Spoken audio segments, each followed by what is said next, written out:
Selon foot01.com, l'UEFA a décidé de taper fort sur le PSG pour le retour du fair play financier, avec des sanctions alourdies possibles dans les années à venir.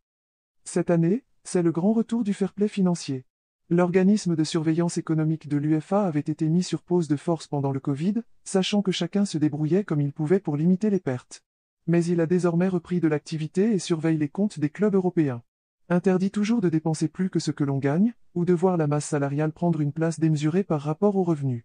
Ainsi, ce vendredi, l'UEFA a dévoilé les premières sanctions et le PSG se retrouve épinglé en raison de son non-respect des règles du fair play financier.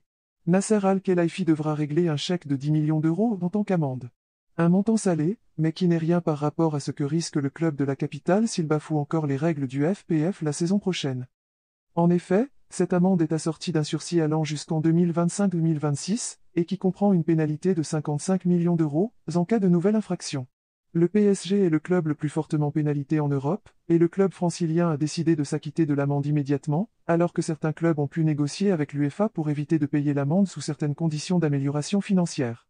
Le PSG a désormais signé un document l'engageant à respecter les objectifs financiers fixés par l'UEFA, et en cas de non-respect, le champion de France s'expose également à des mesures sportives, pouvant aller jusqu'à l'exclusion des Coupes d'Europe en dernier recours.